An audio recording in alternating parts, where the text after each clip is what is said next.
Bengal Chief Minister Mamata Banerjee has slammed the BJP's goal of securing over 400 seats in the Lok Sabha elections. She has challenged them to win at least 200 constituencies. She has also strongly opposed the implementation of CAA in the state and has issued a warning that applying CAA can label the applicant as being a foreigner. Rainik Datta, my colleague, is joining us on the broadcast to give us more details about this. Rainik, अगर आप मेरी आवाज़ सुन पा रहे हैं? रैनिक? हाँ। रैनिक, ममता बनर्जी फिर से बीजेपी प्रधानमंत्री मोदी को चुनौती देती हुई कि CAA पश्चिम बंगाल में वो लागू नहीं होने देंगी। एकदम ही देखिए, ममता बनर्जी का इंजरी के बाद ममता बनर्जी का पहली जो इलेक्शन कैंपेन में ममता बनर्जी शामिल हुए। मगर ये ममता बनर्जी का पहला इलेक्शन कैंपेन होने के बावजूद भी इधर CAA और उसके साथ साथ ही प्रधानमंत्री जी और उसके साथ साथ बीजेपी का जो नारा इस साल का 2024 लोकसभा इलेक्शन को लेकर बीजेपी जो नारा था कि इस बार 400 पार, इसको लेकर ममता बनर्जी की तरफ से बीजेपी को टारगेट किया गया। एक तरफ CAA को लेकर ममता बनर्जी की तरफ से स्पष्ट है कि ममता बनर्जी के होने के बावजूद बंगाल में ये CAA लागू नहीं होगा। CAA के अंडर में आके किसी भी वेस्ट बंगाल का नागरिक को वो लोग बाहर का नागरिक तकमा नहीं देना चाहते हैं। ममता बनर्जी ने आज ये स्पष्ट किया।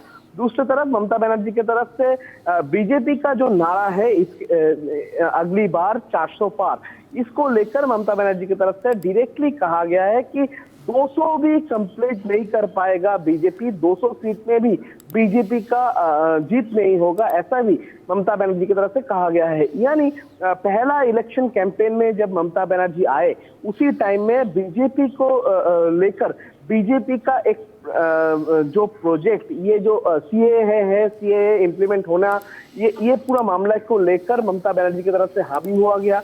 दूसरी तरफ 400 सीट में बीजेपी या ये जो एनडीए जोट है, ये एनडीए जोट को सामने ले आना, ये 400 सीट में जीत पाना, ये जो नारा बीजेपी की तरफ से बार बार लगाया जा रहा था कि इस बार 400 पार, इसको लेकर भी ममता बनर्जी की तरफ से क्लेम किया गया कि इस बार 400 नहीं 200 भी कंप्लीट नहीं कर पाएगा बीजेपी, ऐसा भी ममता बनर्जी की तरफ से कहा गया। दूसरी तरफ CAA को लेकर जिस तरीके से TMC की तरफ से प्रोटेस्ट जारी था, ममता बनर्जी ने आज भी जो कृष्णनगर में सभा किया, कृष्णनगर में जो पब्लिक मीटिंग किए थे, उस पब्लिक मीटिंग से ममता बनर्जी ने साफ कर दिया कि CAA में अगर किसी इंसान को, अगर किसी रेसिडेंट को, बंगाल का रेसिडेंट को हानि पहुंचे तो उस पे TMC चुप नहीं बैठेगा। ममता बनर्जी की तरफ से TMC की तरफ से प्रोटेस्ट दिखाया जाएगा और जो आम नागरिक है उनको भी अपील किया गया कि वो लोग CAA का जो एप्लीकेशन नहीं भरे, क्योंकि एप्लीकेशन अगर कोई भरे तो वो देश का नागरिक नहीं रहेगा, देश के बाहर चला जाएगा, देश का बाहर का नागरिक हो जाएगा। और इसी वजह से ममता बनर्जी की तरफ से ये भी स्पष्ट कर दिया गया है कि CAA बंगाल में लागू नहीं होगा। CAA को बंगाल का जो नागरिक है वो लोग नहीं एक्सेप्ट करेंगे, ऐसा भी ममता बनर्जी की तरफ से कहा गया।